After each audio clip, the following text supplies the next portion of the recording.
So sa amo nanay-nanay sa Sangguniang Panlalawigan, ang principal author kang amo bigyan nga provincial ordinance kay Vice Gov.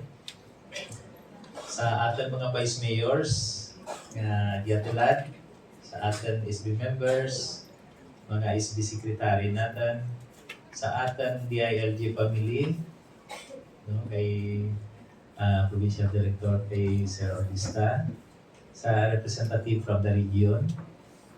So sa atong tanan, mayad-ayad gid nga aga. So ang diyan nga provincial ordinance for the outstanding Sangguniang bayan members in the province of Iloilo sa nambal ko anagidya principal author ni Vice no anay natin sa local legislation in the province of Iloilo. So palakpakan din natin si Vice. Kadyang hagna hindi man dia actually nga gina-encourage pagid natin, no?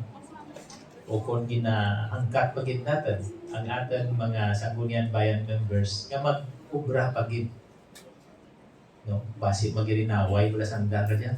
Nga imbis nga ginahugpong natin ang Sangguniang Bayan members in the province of Iloilo, base magtuhaw pa ang ang hindi mayad nga pagtamdanay nanda. So but this I know nga sa mga Sangguniang Bayan members natin in the province of Iloilo, nakaubra gid insakto, no, para sa karaydan kag tagsa-tagsa nanda ka mga constituents in their respective LGUs. So ang diyang hagna dugang lang gid dia or reward lang gid dia nga at least na may barasihan kita nga magtao kang kredito man, no, sa daw nami ang napagid performance, no, nga gin-enhance na pagid ang performance kang anda nga sanggunian sa anda nga banwa, no, ukod kag syudad ng Pasig.